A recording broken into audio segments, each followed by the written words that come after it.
Olá, bênção pura sem mistura. Você está prestes a ouvir, assistir mais uma entrevista. Dessa vez eu entrevistei um pastor que eu acompanho há mais de 30 anos, então não é qualquer pessoa. Eu tenho a ideia de entrevistar outros pastores, mas esse é especial, por isso que eu quis deixar ele primeira mão, que é o pastor Jacó. E você vai ouvir a história de vida dele e com certeza vai inspirar você. Eu espero que você possa tirar lições de vida dessas entrevistas, porque esse é o intuito desse podcast, que é instigar você a ser melhor, porque se outras pessoas conseguiram chegar, que você tem inspiração para também alcançar o seu propósito, que você não está aqui por acaso. Então, bora para mais uma entrevista. Bom, vamos começar aqui então mais uma entrevista. Pode ver que o ambiente está diferente. Nós não estamos hoje na GAD Investimentos, no escritório da GAD, mas estamos aqui na Igreja Missionária Central de Maringá para entrevistar o pastor Jacó. Muito bem. Obrigado por ter me convidado. Uma alegria estar com você, meu irmão Ivan. Muito bom estar aqui. Assim, já vou rasgando seda mesmo aqui, porque o pastor Jacó, a gente tem uma história já de muito tempo juntos, muito tempo mesmo. Muita história. Quando que o pastor começou a ser pastor? Já congregava na igreja, mas como pastor? Eu comecei meu ministério, eu comecei no ano de 1977. 77. 15 de janeiro de 1977. No próximo ano, eu vou completar 50 anos no ministério. Da igreja em Maringá, eu comecei no ano de 1980. Me tornei o pastor titular da igreja em 1984. E desde então eu estou aqui como pastor titular. Eu era pastor auxiliar, depois me tornei o titular em 84. Então, já são 47 anos que eu... Se tornou titular vindo para cá. Eu me tornei Não, eu era auxiliar do pastor Ayrton Justus, que foi que estava aqui. Que estava aqui, né? E depois de 4 anos de auxiliar, eu me tornei o titular. Ele deixou a titularidade e eu ocupei o lugar da titularidade que ele tinha na igreja. E estou até hoje. Quando começou com o pastor, foi em que ano? Como Justus? 1977. 77. 77. É o ano que a minha esposa nasceu. Então. Exatamente. Né? Só para você ter uma ideia, recentemente eu fiz 30 anos de casado. 30 anos de casado. Então é uma história. Eu comecei a congregar na igreja em 1991. Tudo bem. Fui batizado em 93. Você já estava casado? Não, eu casei em 95. 95. E o pastor casou fez na o missionária, casamento. eu que fiz o casamento. Que coisa maravilhosa. Temos história. Temos história. E acho que também consagrei tua filha. Sim. E batizou também. E batizei também. Tem uma história. Né? Batizou também. Então, tudo começou no ano de 1977. Eu conto o ano de 1977 porque eu fui recebido como pastor, como pastor de igreja em 1977. Como eu estava no seminário, então eu pastoreava 2 igrejas pequenas, uma em Nova Esperança e outra em Paranavaí. Eu vinha de Londrina e ia no final de semana para essas 2 igrejas. Depois de 1 ano, eu me tornei pastor de uma igreja aqui em Maringá, na segunda igreja, que era chamada Segunda Igreja, na Vila Mandacaru. Era uma igreja pequenininha, tinha umas 8 pessoas quando eu comecei. E depois de 2 anos lá, e quando eu vim para a Igreja Central, no ano 80, eu deixei com 48 novos membros lá. 48 novos membros. E aí me tornei pastor auxiliar na Igreja Central, depois que eu terminei o seminário, que era janeiro de 1980. Então, e também me casei em janeiro de 1980 com Leonice. Então foi um ano muito especial, o ano de 1980. E depois, então, fiquei como auxiliar por um tempo e depois me tornei o pastor titular, o pastor principal, né?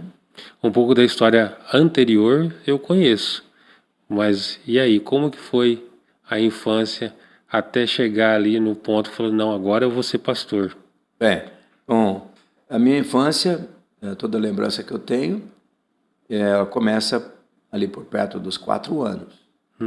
Memórias que eu tenho. Os anos antes, eu não tenho muita memória.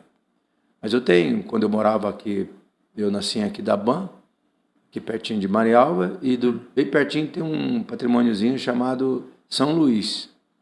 Então ali começam as minhas memórias, né? Eu tenho memória de morando lá, do entorno da minha casa, das perturbações espirituais que a minha casa tinha, né? De como que era a família, como é que eram as coisas em casa, a pobreza extrema. E lá em São Luís, a minha avó começou a ouvir o programa do pastor Ayrton Justo chamado Voz Missionária. E um dia minha avó aceitou Jesus através Rádio AM. Acho que era até ondas curtas, ondas médias, alguma coisa assim. AM. E aí então a minha avó se converteu e meus pais saíram de São Luís e vieram morar aqui na Vila Operária, nos anos 61. E a tua avó 62. foi convertida pelo ouvir, porque não tinha visão. Não, ela era cega, né? Ela ouvia no rádio mesmo. E aí, então, quando nós mudamos para Maringá, a minha avó veio ficar com a gente aqui. E foi aí que ela descobriu que a igreja do pastor que ela ouvia era que, ao lado do antigo Hospital Modelo, e hoje é o Maringá Parque, né? Ali no fundo das Lojas Americanas, era a igreja missionária lá, onde eu também me converti, onde passei boa parte da minha vida lá. Quando a igreja começou ali, era um barraco de lona? Não, ali sempre foi uma igreja de madeira, aquela pequena que tem no fundo é a réplica da maior, daquela que tinha ali na frente. Nós fizemos ela menor para poder caber naquele lugar, mas era naquele formato lá, a igreja. O piso era de vermelhão, toda aquela coisa assim. E quando eu vim ali entre 4 a 5 anos na igreja pela primeira vez, quando eu cheguei na porta da igreja, tinha uma enxada assim que a gente rapava o pé, por causa que a gente andava descalço, e tinha barro. Sim. Maringá tinha barro. Muito barro. Muito barro. Então a gente rapava o pé ali para a gente poder entrar na igreja, aquele vermelhão tão bonito, né? Entrava com aqueles pés de barro, virava E você está falando no centro da cidade mesmo. 1961. Né? Então, quando eu olhei lá da frente, assim, que eu vi o pastor Ayrton, que era um descendente de alemão, alto, os olhos azuis, um cara bonito, sabe? Grandão. Magro. Magro. Eu olhei para ele assim, lá na frente, e a voz falou comigo assim, ó, um dia você vai ser igual aquele homem lá. E naquele dia, eu nunca tinha ouvido falar de Jesus, nada, mas eu já sabia que seria pastor. Toda a minha infância, eu fiquei pensando, um dia eu vou ser pastor igual aquele homem. Eu ia na igreja, eu vou ser igual a ele. Olha, eu vou ser pastor igual a ele. Eu fui dessa forma, não foi alguém que falou para mim. Veio na minha mente. A visão ali já te impactou. Aquilo, sim, é como se fosse um pensamento dentro da gente, assim, ó, um dia você vai ser igual aquele homem lá. E eu me tornei o pastor no lugar dele, então foi comprovado isso. Então começou ali a minha infância, mas depois o meu pai mudava muito, a gente foi para Floriano, lá eu tive também a influência muito grande da Igreja Assembleia de Deus, tinha lá o irmão Zé Bigão, que era um presbítero, um cooperador ou evangelista, não sei exatamente qual era a função dele, mas ele me dava muita oportunidade, então eu, menino de 5, 6 anos, já pregava lá, cantava, já fazia. Né? E depois meus pais mudaram para Astorga, então lá tinha a igreja missionária, o pastor João Custódio Liberato, que foi o meu primeiro pastor lá em Astorga, e também ele me deu muitas oportunidades, inclusive no rádio. E Deus foi falando comigo assim. Então, desde menino, eu sempre tinha umas 3 ou 4 mensagenzinhas que, quando me davam uma oportunidade, eu ia lá e pregava aquelas mensagens. Quantos anos, dos 5 anos, até que ano, para ficar no lugar do pastor Ayrton? Então, eu fiquei no ano de 1977, então você tem 17 anos, 16 anos, né? Contando de 1960, né? 17 anos, né? Quando eu fui para o seminário, eu estava com 19 anos. Então, vamos dizer aí, 15 anos nesse período, né? Que eu até chegar ao seminário. E depois de 3 anos, eu vim para ser pastor auxiliar do pastor Ayrton. Foi aí que chegou. Então, seria 20 anos, pelo menos. 20 anos, pelo menos. 20 anos, pelo menos. Esses 20 anos carregou aquele desejo. Sim, foi...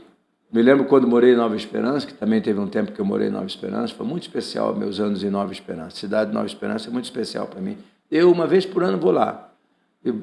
visitar os lugares onde morei, onde tive experiências com Deus. Tinha uma praça na frente antigamente, o fórum, e ali eu muitas vezes subia em cima daquele banco, imaginava que tinha uma multidão na minha frente, e pregava sozinho ali, ficava olhando para ver se não via ninguém, e mandava ver, né? Aquele desejo, muitas vezes chorava, desejo que chegasse logo. E lá eu trabalhei numa oficina, chamada Oficina Rio Claro, e por causa que eu era muito pequenininho, eles me colocaram como ajudante de pintor. Eu tinha que pintar as longarinas das carrocerias, porque eu ficava em pé debaixo das carrocerias. E ali, quantas vezes eu chorava. Quando, Senhor? Não porque eu não gostava do trabalho, eu sempre gostei do trabalho. Eu amava o que eu fazia. Mas não era aquele anseio, aquele desejo, quando eu vou me tornar pastor? Eu achava que tinha que ser logo, né? E demorou um pouco, do meu ponto de vista, né?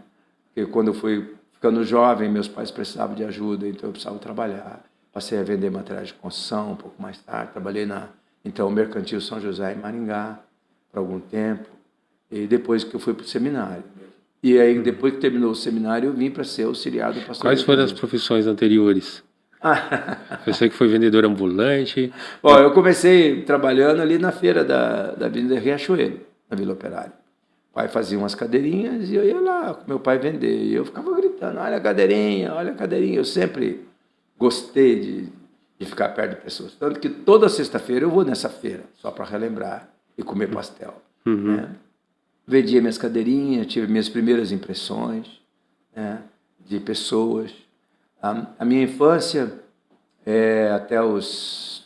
talvez até os 15, 16 anos, foi de camelô, de tudo. Eu trabalhei de reciclador, catando papelão, catando vidro, catando cobre, todas essas coisas, assim, virando lixo, entendeu? Pegando coisas.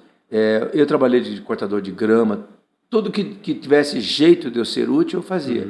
Fui sorveteiro, Nova Esperança, na sorveteria Pereira, trabalhei na fábrica, trabalhei vendendo na rua, empurrando carrinho. Fui camelô, vendendo melancia em cima de caminhão, dormindo em cima de caminhão de melancia com a família da Múcia, andando para Paranavaí, toda essa região aqui. Menino pequeno, de uns 9, 10 anos, mas vendendo as verduras. Eu sempre amei. Um tempo eu morei uns 2 anos com uma senhora japonesa que me ensinou a gostar muito da cultura japonesa e a vender verduras para ela. Então, eu tive sempre sendo útil. Trabalhei também de boia fria com a minha mãe, né, colhendo algodão, colhendo café. Né, tive muita experiência boa de trabalho, sabe? Eu aprendi muito nessa trajetória toda, sabe? Então, eu olho para trás com orgulho, com contentamento. Né, Percebi que a maioria dos trabalhos era com pessoas ligadas à venda, lidar com o público. E, sim, especialmente de camelô, né, vendendo coisas na rua. Aquilo foi um treinamento maravilhoso para mim, sabe? Como é que eu interajo com as pessoas, como é que eu chego nas pessoas. Então, aquilo foi muito especial para mim. Sem saber, Deus já estava me formando. Me estava formando. Tem uma história que eu ouvi uma vez, que o pastor estava vendendo alguma coisa na rua e o dono da loja falou, esse cara é diferente, eu vou chamar ele para trabalhar, não foi assim? Não, foi mais ou menos assim. Do que me chamou para trabalhar, eu já vou te falar para você onde foi. Mas eu estava andando na rua, em Astorga, vendendo carambola. Olha a carambola, sai de perto, não minha mola. Olha a carambola, sai de perto, não minha mola. Eu inventei essa frase para poder ficar gritando na rua. Né? E aí um homem de uma loja do outro lado me chamou. Ele acho que não era dono, não. Ele era um gerente, alguma coisa. Quantos anos de idade? Eu deveria ter uns 60, foi o ano de 68. Então eu deveria ter 10 anos. Né? 9 para 10 anos. O Apolo 11 tinha chegado na Lua, deve ser o ano de 69. Ele me chamou lá, ele disse assim, como é que é teu nome? Eu falei, meu nome é José, mas todo mundo me chama de Jacó, parece que é José Jacó. Aí ele falou para mim, senhor Jacó, vou dizer uma coisa para você, hein? Deus me falou que você vai ser um pastor. Ele começou a falar as coisas para mim assim, tudo que ele estava falando eu já sabia. Deus já tinha falado comigo. E depois, quando ele terminou, eu falei assim, muito bom que o senhor falou isso para mim, porque Deus já tinha falado tudo isso comigo. Foi confirmação. E aí eu virei amigo dele, ele começou a me dar oportunidades, me levou para Arapongas, para falar no rádio, para falar numa outra igreja. Né? Nunca mais eu encontrei, depois que mudei de lá. Agora, para trabalhar foi quando eu estava engraxando sapatos em Astorga. E eu precisava ajudar em casa, a coisa estava feia em casa, não tinha nem o que comer.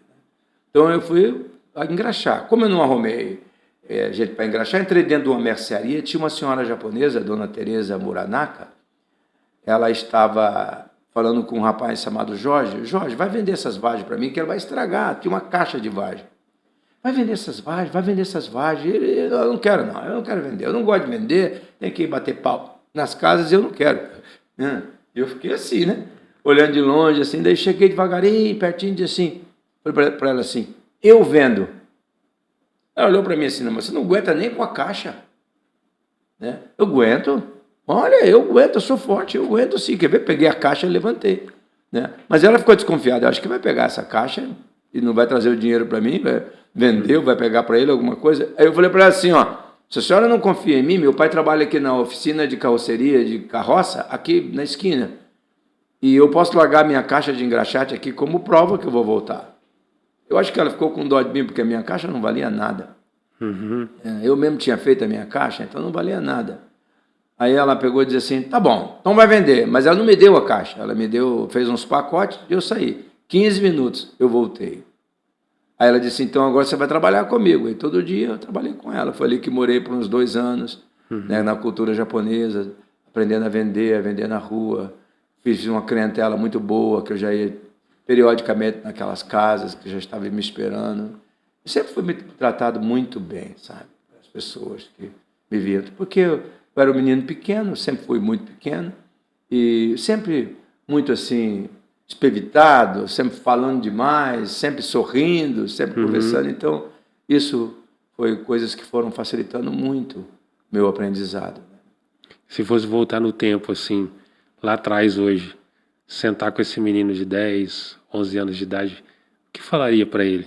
Eu voltaria para Floriano, porque Floriano foi talvez um lugar assim muito mais especial que eu tenho. Eu tenho vários lugares especiais. Astorga tem lugares lá que é especial para mim. Nova Esperança, então, né? Pérola, a Vila do Sapo lá na Pérola, tem coisas preciosas para mim. Mas Floriano talvez seja mais especial porque quando eu comecei a estudar, ir para a escola, né? Aconteceram coisas muito especiais lá. E quando eu fui para a escola, no primeiro ano, a minha professora, se tornou minha professora, foi a professora Geni, da primeiro, segundo e terceiro ano. Depois vinha a admissão, que era um sistema diferente. Né? Quando eu cheguei para descer com a minha irmãzinha, que ia também estudar, naquela mesma escola, eu olhei lá para frente e senti o vento tocando no meu rosto. E eu falei assim, hoje está começando o meu preparo para me tornar pastor. Agora imagina, como é que um menino podia pensar uma coisa dessa? Não fui eu que pensei, foi Deus que falou. Está começando o teu treinamento. E estava tocando uma música, porque naquela época tocava uma música no alto-falante, né? Era o seu Antônio Fácio, que foi vereador já em memória, já faleceu. Também proprietário daquele cartório que era chamado de Antônio Fácio. Não é uma pessoa boníssima. Eu fui amigo dele na velhice dele, então os móveis dele foram meus pais que fizeram, meu pai que fez, que era marceneiro. Então a gente tinha história com Antônio Fácio, que foi um dos melhores vereadores de Maringá e também presidente da Academia de Letras de Maringá por algum tempo. Uma pessoa muito influente, muito querida e que me gostava muito. Ele estava tocando uma música que dizia assim, a Índia fui em férias passear. Realizaram um sonho antigo meu. Quando eu escutei aquela música, aquela mesma voz falou comigo, será que um dia você vai à Índia? Por que eu lembro disso? Eu queria voltar para Floriano só para ver qual era o brilho dos meus olhos. Como era o meu rosto. Como era aquele menino. Eu queria ver. Né? O tempo passou. Está me fazendo chorar, hein? O tempo passou. Chegou o ano de 87. E acredita, eu estou em Londres. no aeroporto de Londres. E uma voz diz em espanhol, eu vou falar em português porque eu não sei falar espanhol, diz: atenção, senhores passageiros com destino a Bombaim, Índia. Embarque pelo portão, tal, tal, tal. Era o meu voo. Eu estava indo como pastor para pregar num congresso de mais de 10 mil pessoas na Índia. E naquele momento, na minha memória fez como um filme, voltou lá. A Índia, eu vou em férias passear, realizar um sonho antigo meu. Eu não estou indo de férias, mas estou indo para pregar.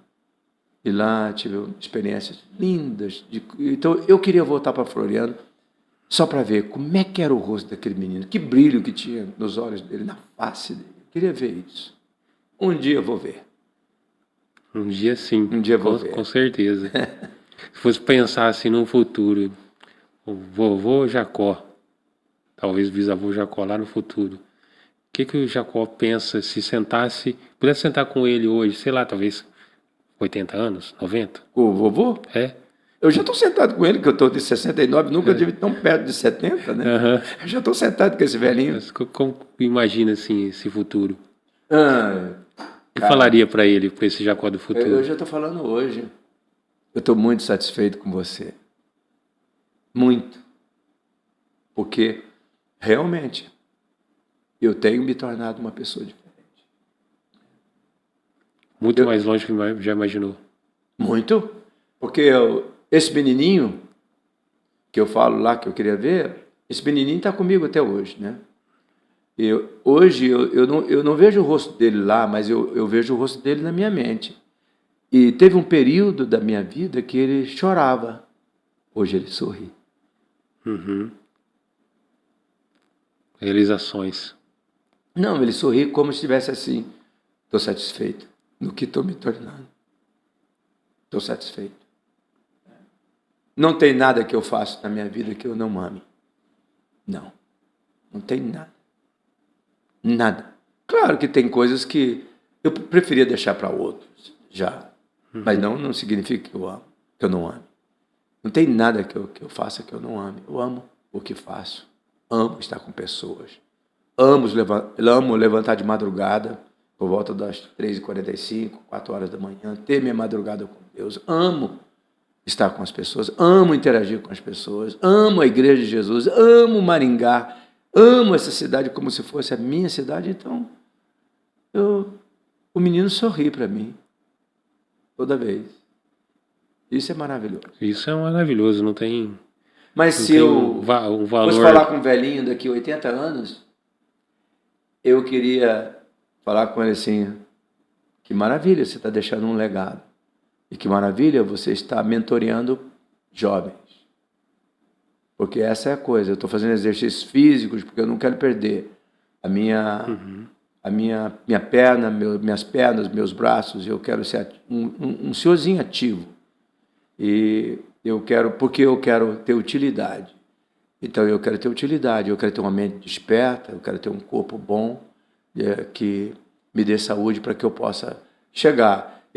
Mas além de mentorear pessoas, eu quero ser avô dos meus netos. Eu quero ter história com os meus netos. Então, eu tenho 6 meninas e tenho um menino. Hoje o meu sonho é como é que eu me aproximo mais, né? Eu me dou muito bem com o Ben, que é o único menino, ele também se dá bem comigo. As meninas eu ainda estou aprendendo como é que é avô de menina, porque é mais fácil para ser avô de menino do que de menina. Né? Mas eu estou tentando construir uma relação. Eu queria chegar a um velhinho que as minhas netas amassem estar comigo. Vai acontecer. Eu creio. Vai acontecer.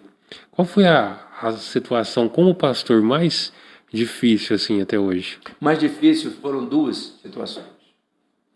3. Uma, quando eu assumi como pastor titular. Acho que eu tenho que ficar mais perto do microfone aqui. Quando me tornei pastor titular, eu me sentia muito incompetente. Eu não tinha ninguém para me mentorear. Então eu tive que correr atrás de pessoas, pedir ajuda. Aquilo foi difícil para mim. Foi difícil. Mas Deus colocou pessoas na minha vida, como o pastor Paulo César Brito, do Rio de Janeiro, que me abriu a igreja, uma igreja de mais de 15 mil membros, onde eu podia ir lá pregar, aprender coisas. Depois o bispo McAllister, um pregador pentecostal do Rio de Janeiro, da igreja Nova Vida, que ele também me fez um mentoreamento, mesmo à distância. E depois então, no tempo bom dele, o pastor Caio Fábio também foi pessoas que... Ele que me conectou com muitas pessoas, que eu pude aprender muita coisa. Mas aquele tempo foi difícil, de solidão. Um pouquinho mais tarde, foi o ano de 94, quando eu sofri uma perseguição e fui acusado que tinha roubado a igreja. Eu estava aqui. Você estava lá? Sim. Foi bem no ano que você foi batizado, acho que em 95, quando você se batizou, ou 91? 93 eu fui batizado. Então Eu tava no 95 começo. você casou, né? Então você viveu isso comigo. Sim, Aquilo vivi. foi terrível, saindo as notícias, né, naqueles programas de televisão. Pastor Clevenger. O pastor Cleves Que era meu acompanhou. tutor, meu mentor, que veio acompanhar tudo, fez todas as investigações e depois comprovou que eu não tinha nada, né? Aquilo foi muito difícil, foi humilhante. O ano de 94, aquilo foi muito difícil. Mas o outro mais difícil foi quando morreu a Leonice, em 2001. Eu já tinha vencido todas essas outras crises, mas aquele ano foi muito difícil. Perdeu a paixão da minha vida, a menina da minha vida. Aquilo foi muito difícil. Ficar com as 3 crianças foi muito difícil. Continuar pastoreando a igreja foi muito difícil. Aquele ano foi muito difícil. E outro momento muito difícil foi durante a pandemia. Porque nós tínhamos terminado de construir o edifício educacional e deu a pandemia e fechou tudo. E eu comecei a achar que tinha acabado, que aquilo ia virar um lugar deserto. E então eu entrei numa crise de achar que, puxa, eu imaginei isso. E não foi Deus que me falou, porque se fosse Deus que me falou, então, se Ele me falou isso, então significa que eu não estaria nessa situação, né? Aí eu comecei a achar que eu tinha imaginado, né? Porque eu via, quando menino, eu via fotografias na minha cabeça de igrejas grandes. Eu nunca tinha ido em nenhuma igreja grande. A única igreja maior que eu tinha ido era de 40 pessoas. E por que eu tinha aquelas imagens? Imagens dessas que nós temos hoje aqui na igreja, da qual você é e da qual nós pertencemos. Essas imagens. Então, mas quem colocou essas imagens? Quem? Não, eu não poderia ter inventado. E aí a voz disse, não, você não poderia. Eu coloquei. Então, eu venci a pandemia nessa madrugada. Deve ter sido muito difícil olhar assim o culto online sem ninguém falando com os falando bancos. no escuro. No escuro. Mas Deus falou comigo um dia. Você lembra quando você gravava rádio? Que o estúdio era virado para a parede, tinha um microfone em uma parede, e você falava com as pessoas naquela parede? Eu treinei você para esse momento. Então, Deus foi me mostrando, revelando coisas. Confortando, me encorajando. Esses são os momentos mais difíceis que eu tenho enfrentado. Lembra que antes da pandemia teve um dia que o pastor chamou eu para conversar?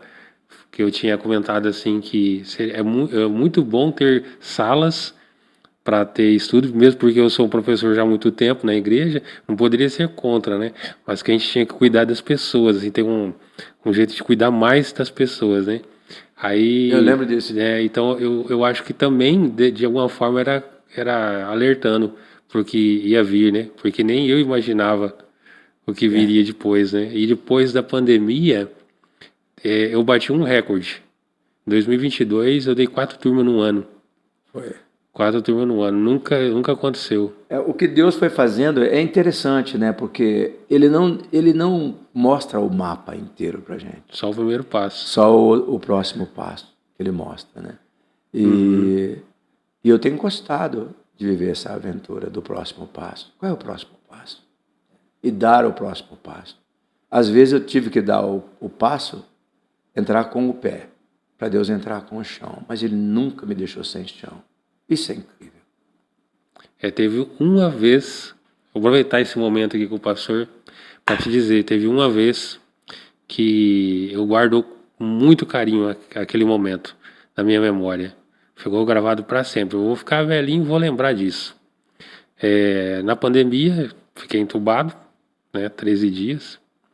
Quando eu saí de lá, eu comecei a ter um pouco de voz, porque você não tem voz, não se movimenta, né? Como eu andei de muleta, ainda foi bem rápido que eu andei de muleta uma semana, e depois uns 10 dias, né? E depois eu andava meio patão, assim, bem devagar, né? Segurando as coisas. Foi um período Aí, especial. aí aqui do lado, no estacionamento, teve o drive-thru de Santa Ceia, né?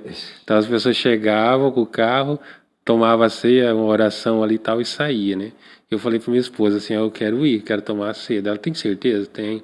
Ela dirige, né? Ela foi comigo. Aí, quando a gente chegou aqui,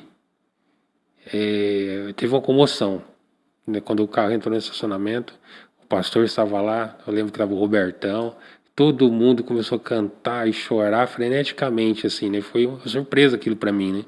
Aí eu percebi claramente, né? Ninguém falou, mas eu senti. Eles me vendo, que eles oraram muito por mim, é resposta de oração.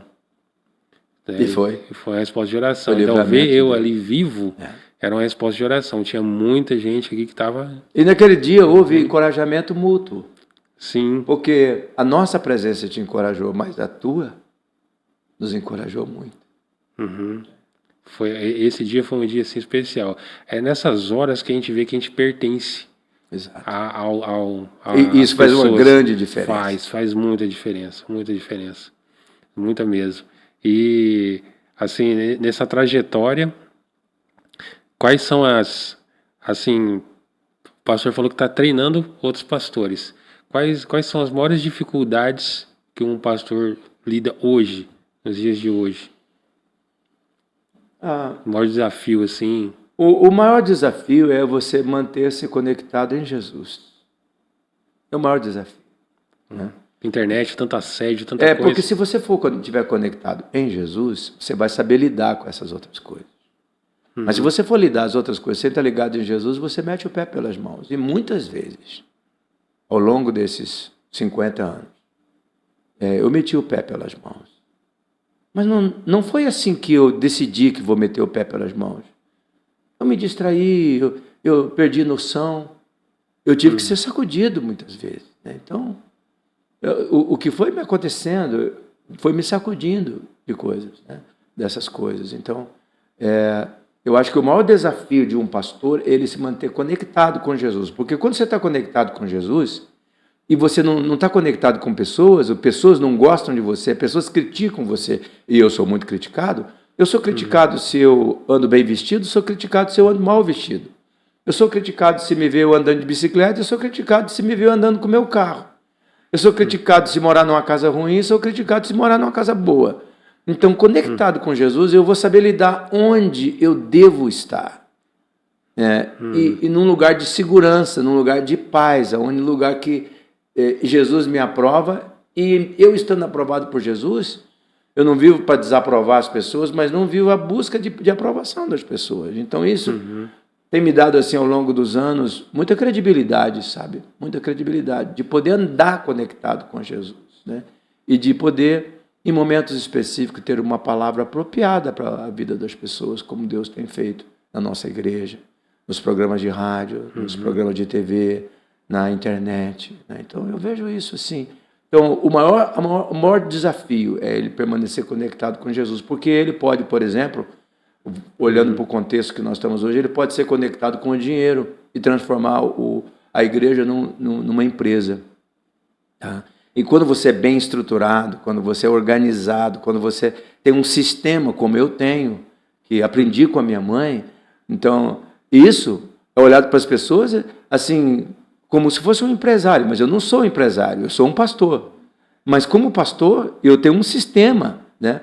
E é um risco. Se você não estiver conectado com Jesus, você pode fazer o que um punhado de gente está fazendo aí, fazer da igreja um lugar de arrecadar, de ganhar dinheiro, ou então você pode também fazer da igreja um lugar de política, né? Se eu não fosse conectado com Jesus, eu tinha me enveredado na política, tinha sido vereador, como tive proposta, teria sido deputado estadual. Seria uma idiotice da minha parte fazer todas essas coisas, não porque essas coisas não sejam dignas, é porque eu tinha sido escolhido para ser pastor. Isso conectado com Jesus, me livrou dessas coisas. Me livrou, quer ver? De eu ficar me medindo com as pessoas, né? Aparece a igreja Unção e Vida, começa a fazer um movimentão tremendo, o meu continua pequenininho e eu continuo firme.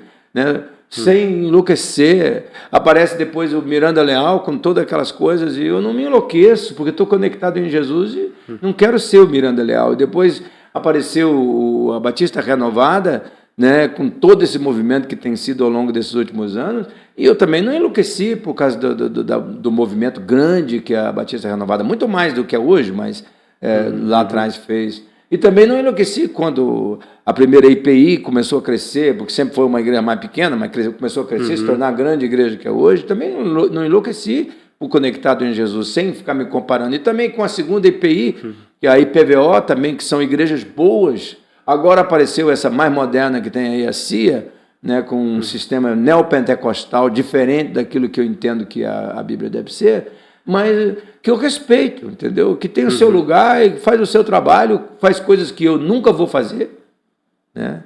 E eu vou fazer as coisas que Jesus me chamou para fazer. Então, o maior desafio é ficar conectado com Jesus ao invés de conectar com essas outras linhas, essas outras coisas. Eu já falei para algumas pessoas, se o pastor Jacó não fosse pastor, ele seria CEO de uma grande empresa. Pode ser, mas eu acho que eu nunca seria, porque por causa do chamado. Quando eu disse sim, quando ele disse sim, eu disse sim, e ele me amou. Sabe o que eu vejo no pastor? Que algo que fez uma diferença gigante é o pastor saber quem é. Né? E eu hoje, na geração agora, eu vejo que as pessoas não sabem quem elas são. Estou aqui fazendo mestrado em psicanálise, e o que as pessoas buscam, mesmo sem saber, numa terapia, é saber quem elas são. Eu sou alguém... Elas não sabem. Eu sou alguém que estava perdido. Eu sou alguém que era um epilético. Eu sou alguém da miséria extrema. Eu sou alguém que fazia parte de uma família perturbada pelo mal. Eu sou alguém que Jesus olhou para mim antes da fundação do mundo e disse: você é meu. Eu sou alguém que ele me separou. Eu sou alguém que ele me criou um trajeto todo especial para mim. Nesse trajeto, ele trabalhou minhas paixões, minhas habilidades, meus dons, minhas aptidões, minha personalidade. Me deu um caminho único para ter experiências magníficas. Eu sou alguém que Jesus anda comigo e eu estou andando com ele. Eu sou alguém por causa de Jesus, porque sem Jesus eu não posso fazer nada. João 15, 5. Isso mesmo. Tem alguma pergunta que eu não te fiz e gostaria de falar? Não, acho que você me deu a oportunidade de falar as coisas que queimam meu coração. Eu tenho que me segurar para não falar isso com lágrimas, né? Porque isso queima meu coração. É o que isso me energiza, isso que todo dia me faz levantar, cheio de ânimo, né? Essas são essas coisas, essas histórias todas, né? Mas talvez você não perguntou para mim quais são os meus planos para os próximos anos. Meu plano é ainda plantar mais 10 igrejas e formar mais pelo menos 20 pastores. Esse que é o meu sonho para os próximos anos. E como pessoa, eu gostaria de ter ainda uma experiência de morar pelo menos uns 3 meses ou 6 meses em Portugal, porque eu amo Portugal. Gosto demais de Portugal. O que tem lá que gosta mais, assim? O clima? Eu gosto do jeito das pessoas, eu gosto do respeito, eu gosto da comida, eu gosto das pessoas. Eu tenho amigos, muitos amigos lá em Portugal. Portugal, eu encontro com Deus. Quem sabe. Olha, foi muito bom esse papo. Agradecer a tua disponibilidade de abrir aqui a igreja, né? Porque a gente sempre faz o podcast em outro lugar, mas a gente abriu mão mutuamente também por essa entrevista, esse interesse de trazer um pouco da tua história, né? Às vezes as pessoas veem assim, o pastor lá assim como alguém muito, né, inacessível, tal, trazer alguém que é humano e que é inspiração para outras pessoas que não sabem quem elas são, que Deus com certeza tem um plano. Eu sei que a gente pode ter um jeito assim, sabe? Deixa eu olhar bem para você e falar para você. Eu sei que às vezes tem pessoas que têm um jeitinho de exibido. Eu posso até admitir que às vezes minha personalidade, meu jeito de ser, de falar forte, falar alto, pode assustar as pessoas, mas eu sou uma pessoa que amo pessoas, gosto de estar com pessoas. Pode me interpelar em qualquer lugar da rua, que eu sempre converso, sempre atendo. Nem sempre reconheço todo mundo. E nem sempre consigo guardar o nome de todo mundo. Às vezes gosto de chamar as pessoas, ô bonitão, oi bonitona, porque pelo menos eu não troco o nome de ninguém. Mas eu gosto de estar com pessoas, eu amo estar com pessoas, eu estou sempre disponível para servir o Senhor. Né? Amém. Eu quero pedir para você perdão porque demorou tanto, né? E não, tá tranquilo. Foi difícil a gente conseguir um horário legal, mas deu certo hoje, era o tempo de Deus para isso. Eu quero entrevistar alguns pastores, mas eu falei, não, pastor, eu não vou fazer enquanto eu não honrar Obrigado pastor, pela sua paciência, filho. pastor Obrigado, Jacó. obrigado pela sua paciência. Você tem sido muito paciente comigo. Tá, com certeza é mútuo, porque eu também dou trabalho de vez em quando. Obrigado pela oportunidade. Fechando aqui, ó, por que você não vem conhecer a missionária? Nós temos 3 cultos no domingo, às 8, às 10 e às 18. Se você gosta de um culto mais de hinos, mais conservador, 8 horas da manhã no domingo. E se você gosta de celebrações maiores, nós temos 2, às 10 horas e às 18 horas.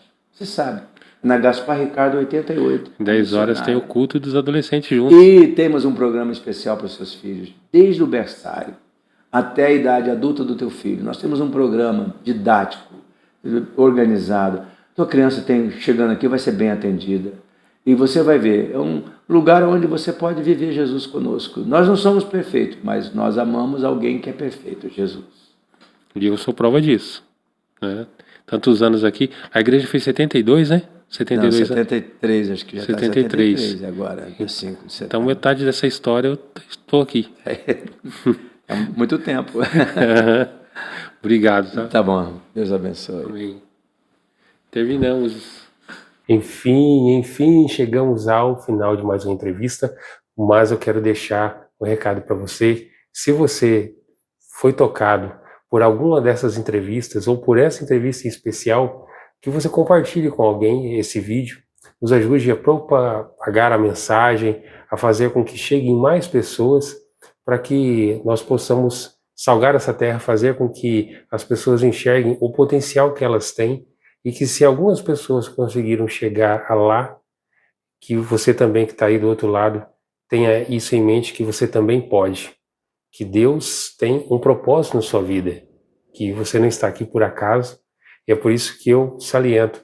Dá uma olhada nos links da descrição, ajude o canal, seja um patrocinador nosso e divulgue a mensagem para alguém que você acha que vai precisar desse toque. E até o próximo vídeo.